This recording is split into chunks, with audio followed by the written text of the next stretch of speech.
Ladies and gentlemen, it is the 6th of March, and that means the Starfield update is now live.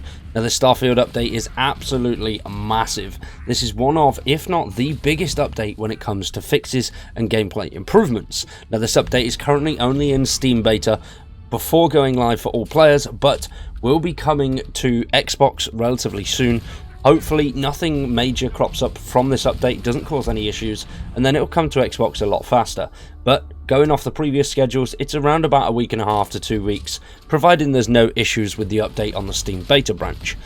If you are a fan of Starfield, drop a like on the video, subscribe to the channel and stick around for much more Starfield content. This could definitely be the foundations for Shattered Space. It looks like there's a lot of fixes going into this one. This is probably the most amount of fixes that we've seen since the game's release back in September, which is great news. There's loads of mission fixes, gameplay fixes, and a whole host of other stuff, alongside some brand new features, which is great news. Now, let's jump in and see what the team have to say. Say cheese, our latest update brings new ways to show off your modelling skills in space with the addition of new poses and expressions for you and your companions. We excitedly await more of you showing off your photography. And as I mentioned in the previous video, photography in this game has been a massive part. There's loads of people on loads of social media sites sharing screenshots of their ships, them on different planets, and it's great. It's great to see some of the stuff that the community is coming up with. They've also added the ability to remove the penalty cost of digipics, which is great news.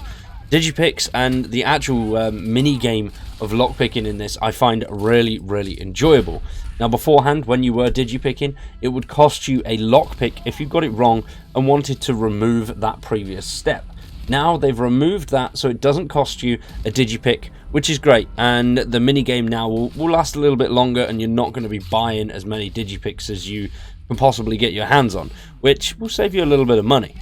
Now, not without fixes, they've also said that there's a multitude of fixes to graphics, quests, gameplay, and more. And there is, and we'll go over that a little bit deeper in a second. Team also said, as always, we appreciate your feedback and attention to providing us details on any issues you encounter. Please keep them coming. Now, for the new features, the main ones are obviously the photo mode. The photo mode is a big one, and now you can set expressions and poses with players and companions in photo mode to make that a little bit more homely and to the feel that you want, or you could make it as nuts as you possibly can. There's some really cool stuff out there. I'm looking forward to seeing what people do with this new photo mode and the expressions and poses. Another thing that I really like about this update is this scanner. A major pain in the arse when it came to the scanner was you were wandering around planets scanning items, but every time you wanted to harvest something, you had to drop out of your actual scanner itself. Now you do not need to do that, and you can open doors and harvest with the scanner opened, which makes things so much quicker. You'll now also be able to set course on an inactive quest, which will now activate that quest for you once you've set a course on it through the map menu. So that saves you going through those menus just a little bit. Not too much more, but it is a step in the right direction.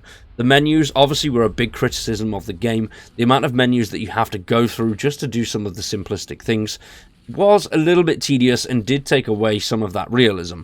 But now they're removing as many steps as they can from the menu process, and being able to just select quests straight from your star map rather than having to go in, select a quest, then go back to the map. It just makes things a little bit smoother. They've also added support for adjusting the field of view when using third-person ship view, and added an anisotropic filtering quality slider.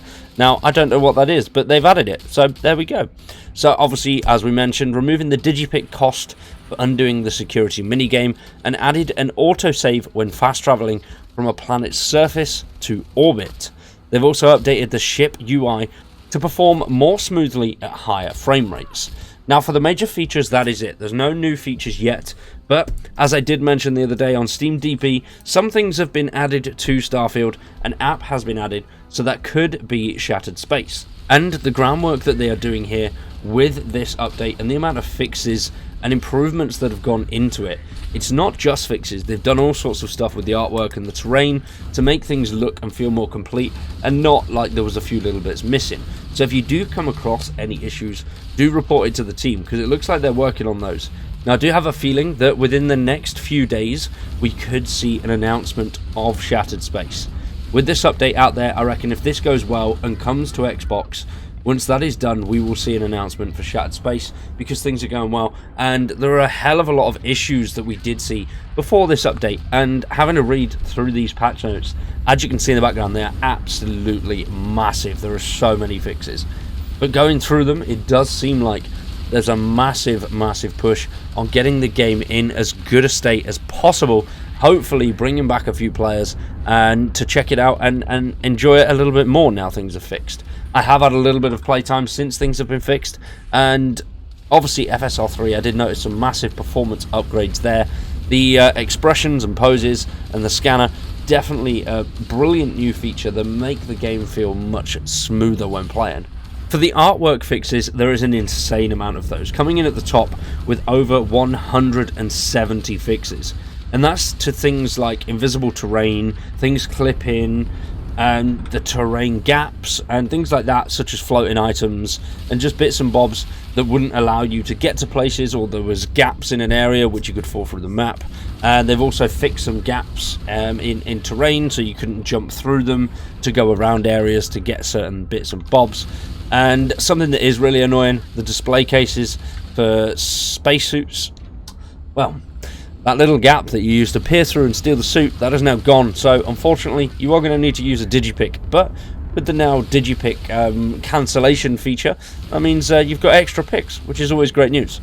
And then when it comes to gameplay fixes, there is also a whole host of those with 121 gameplay fixes. Now these are all sorts of things: NPCs, ship stats not being right due to crew members, so you won't get the right bonuses from your ship, things not being assigned properly, and items disappearing from assigned cases like weapon crates. Things like that have all been fixed and improved. Alongside deposits on certain planets being extremely rare and not showing up properly, things like that have also been fixed. So farming now will be a lot smoother, and you should get the right amount of items depending on the planet's surfaces. And to add to that little bit of realism, things like storms on planets with no atmospheres, well, those things have gone now, so it does feel a little bit better, which I do like that one. And then for graphics, we don't have as many here. There are only 40 fixes there, but there is a lot of fixes to make things look a lot better. It does look much better. Things like screen flickering, using the flashlights, and different particles coming through them, and not looking as good as it could with flashlights in certain areas, or depth of field issues. Loads and loads of things have been changed, fixed. There are some here that are on PC only, some that are on Xbox only. Things like rare flickering with DLSS enabled, that's obviously a PC issue that has been fixed. Flickering lines on the floor when you can see through the glass in Raijin, that's an Xbox issue, that one has also been fixed. So great news, happy that graphics fixes are coming in. As I said, with the FSR3 or whatever it was, that update really made a hell of a major boost in performance for me, so I was happy with that. But this one, I haven't noticed anything really change too much for me, but maybe I just wasn't paying attention to the right things beforehand. Either way though, graphical fixes, always great, making the game look and feel better, brilliant step. And then outposts, there's a load of outpost fixes as well, just coming in at 12, so not as many as the others, but there is still a decent chunk there for when it comes to building. So things like snapping storage containers together and not snapping properly, or there not being a snap point there. Things like visible lines for moving around links, so you couldn't actually see when items were linked by that line. So when you went into the correct menu, the lines weren't showing up to show that containers were then linked. Now that does show up. Things like power management and not being able to increase your power despite adding more and more generators. Loads and loads of fixes for the outposts. But then with quest lines, this is one of the bigger ones with over 100 fixes here as well.